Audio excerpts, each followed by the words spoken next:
Hello viewers, Bangla motivational ভিডিওর পক্ষ থেকে আপনাদের সাথে আছে আমি নূর হোসাইন। আজকে আপনাদের সাথে যে বিষয়টি নিয়ে কথা বলবো সেটি হচ্ছে ইতিবাচক কাজের গুরুত্ব। তো নতুন নতুন ভিডিও পেতে অবশ্যই আমার চ্যানেলটিকে সাবস্ক্রাইব করুন, পাশে থাকা বেল আইকনটিতে প্রেস করুন এবং লাইক কমেন্ট শেয়ার করতে ভুলবেন না। কিন্তু সাফল্যের পথটা আমাদের বেশিরভাগ মানুষের জন্য বেশ কঠিন, নিরানন্দ, হতাশাব্যঞ্জক। এর কারণ আমাদের মস্তিষ্কে থাকা নেগেটিভ প্রোগ্রাম। কিন্তু সব নেগেটিভ প্রোগ্রাম ডিলিট করে সেখানে পজিটিভ প্রোগ্রাম ইনস্টল করে দিতে পারলেই ফলাফল উল্টে যাবে। ধূমপায়ীদের ক্ষেত্রে সিগারেট বিহীন থাকা বেশ কঠিন। কাজ, ক্লাস, মিটিং যত জরুরি কিছু সামনে থাকুক, বের হয়ে সিগারেট ধরাতেই হবে, নইলে মাথা কাজ করবে না, বাথরুম ক্লিয়ার হবে না, নানা সমস্যা। কিন্তু সিগারেট একবার ছেড়ে দিতে পারলেই দেখবেন সিগারেটের গন্ধ সহ্য হয় না। পুরো ব্যাপারটাই সময়, স্বাস্থ্য ও অর্থের অপচয় বলে মনে হবে। খুবই বিরক্তিকর, অস্বস্তিকর অভ্যাস বলে মনে হবে। মনে হবে একজন মানুষ কত অসভ্য হলে সিগারেট খেতে পারে। এটা অবশ্য সিগারেট ছাড়ার পর কিছু মানুষের ব্যক্তিগত উপলব্ধি। যাই হোক, যে কোনো পজিটিভ অভ্যাস একবার তৈরি করতে পারলেই সেটাও নেশায় পরিণত হয়। হিরোইন, কোকেনের মতো নেশা, যে দুনিয়াদারি ভুলে যাবে। ডক্টর মোহাম্মদ শহীদুল্লাহ যে পড়ায় এতখানি মগ্ন ছিলেন যে কখন লাইব্রেরিতে তালা লাগিয়ে সবাই বাড়ি চলে গেছেন তিনি খেয়ালই করেননি। সক্রেটিস, এরিস্টটল, কার্ল মার্কসের মতো দার্শনিকদের পরিবারে অশান্তি লেগেই থাকতো, কারণ এদের সংসারে মন ছিল না, পড়ায় ডুবে থাকতেন। আমাদের চারপাশে আমরা সব মানুষদের দেখি যারা ইতিবাচক চিন্তা, কর্মতৎপরতা, কৃতজ্ঞতাবোধ, বিরামহীন আত্ম উন্নয়ন, ইতিবাচক আত্মমর্যাদাবোধ অনুশীলন করেন এবং নেতিবাচক সঙ্গ এড়িয়ে চলেন। এসবই সফল ব্যক্তিদের চিরন্তন অভ্যাস।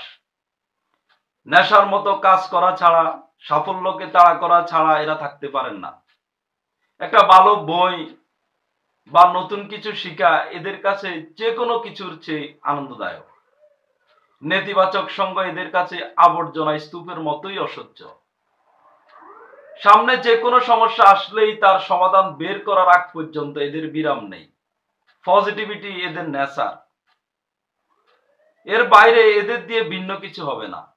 সফল ব্যক্তিদের শাশ্বত অভ্যাসটি তৈরি করে নিতে পারলেই, মনের অবচেতনে প্রোগ্রাম করে নিতে পারলে, ব্রেনের অপারেটিং সিস্টেমে অপারেট করে নিতে পারলে আপনি একেবারে হেসে খেলে লক্ষ্যে পৌঁছাতে পারবেন।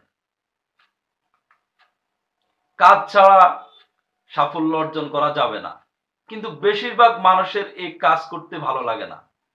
আর সব ঠিক আছে, খুবই কমন সমস্যা। এই ভিডিওটি দেখার পরে অনেকের ভালো লাগবে, কিন্তু আমল করবে না।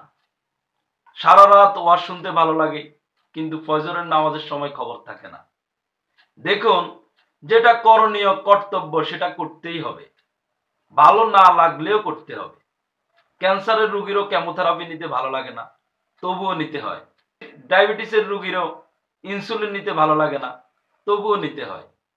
জীবন জীবিকার তাগিদে দেশে বিদেশে মানুষ কত অমানসিক পরিশ্রম করে।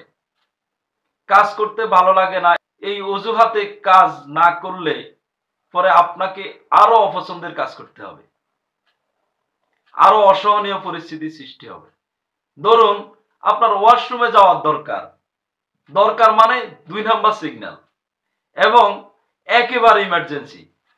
এরকম পরিস্থিতিতে আপনি একটি টয়লেট খুঁজে ফেলেন এবং হন্তদন্ত হয়ে গিয়ে দেখলেন টয়লেটের অবস্থা একদম জঘন্য, একেবারে ব্যবহারের অযোগ্য। কিন্তু এমন পরিস্থিতিতে আপনি কি কোনো অপশনে যাবেন যে যাবেন কি যাবেন না? আবার ধরুন, আপনি কোনো 5 স্টার হোটেলে গিয়ে দেখলেন একেবারে যা চকচকে ওয়াশরুম, তো আপনি কি খামাখা সেখানে গিয়ে বসে থাকবেন যে এত সুন্দর একটি টয়লেট, চাই একটু বসি? নিশ্চয়ই নয়। করণীয় কাজের বেলায় কথা প্রযোজ্য। যে কাজ করণীয় তা ভালো না লাগলেও করতে হবে। আর যেখানে আপনার কাজ নেই সেখানে আপনি বসে বসে সময় নষ্ট করবেন কি জন্য? 5 স্টার হোটেলের মতো যত ভালোই টয়লেট হোক না কেন, বেকার বাদাইম্যেরা যে কোনো কাজ করে না তা কিন্তু নয়। তারাও নিজের খেয়ে বনের মোষ তাড়ায়, সারাদিন কত বাঘ ভাল্লুক মারে, কিন্তু এসব কাজের কোনো আউটপুট নেই। তাই কাজ মানে আমি ইতিবাচক কাজের কথা বলছি। অনেকের ধারণা যে পরিশ্রম করলেই একজন মানুষ সফল হবে, এটা কিন্তু আংশিক সত্য। পরিশ্রম বলতে আমরা যা বুঝি সেই অর্থে ঢাকার রিক্সাওয়ালা বা ঠেলাওয়ালারা যে পরিশ্রম করে তাতে তাদের সবার গুলশানে অ্যাপার্টমেন্ট থাকার কথা। অনেক মানুষ আবার কঠোর পরিশ্রম করে কিন্তু কাজটা শেষ করে না। এখন এই অর্ধেক কাজের কোনো রেজাল্ট নেই। ক্রিকেট খেলায় 22 গজ দৌড়ালে 1 রান হয়, কিন্তু 1 ইঞ্চি কম দৌড়ালে কি ফোন 1 রান হবে নাকি আউট হবে? রান আউট হবে। রোজা রাখতে হবে মাগরিবের আজান পর্যন্ত, আপনি আসর পর্যন্ত রাখলে কি অর্ধেক রোজা হবে নাকি গুনাহ হবে? গুনাহ হবে। তাই যে কোনো কাজ সুসম্পন্ন করতে হবে। একটা কাজ আপনি কেন করছেন, কি অর্জন করতে চান, সেই অর্জনের মানে কি, এসব আগে ঠিক করতে হবে। কাজের একটা ধারাবাহিকতা থাকতে হবে, কাজের একটা দিক নির্দেশনা থাকতে হবে। এটাই ইতিবাচক কাজ।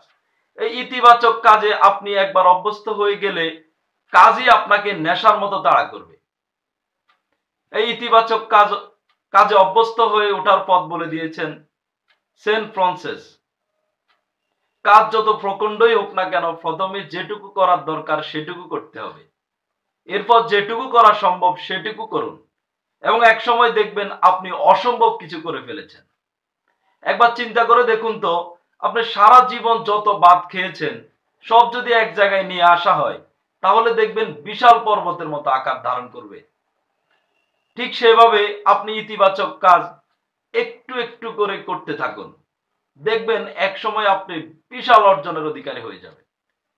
এভাবেই আপনি সফল হবেন। যার কারণে ইতিবাচক কাজকে প্রত্যেকেই গুরুত্ব দিয়ে যান এবং করতে থাকেন। আস্তে আস্তে দেখবেন আপনার সফলতা আপনার সামনে এসে ধরা দিবে। তো সবাই ভালো থাকবেন। আজকের মতো এখানেই বিদায় নিচ্ছি। বিদায় নেওয়ার আগে আবার বলছি, চ্যানেলটিকে লাইক, কমেন্ট, সাবস্ক্রাইব করতে ভুলবেন না এবং পাশে থাকা বেল আইকনটিতে অবশ্যই ক্লিক করবেন। মনে রাখবেন, আপনারা যদি লাইক কমেন্ট করেন তাহলে আমি উৎসাহী হয়ে আবার নতুন ভিডিও তৈরি করতে আগ্রহী হব।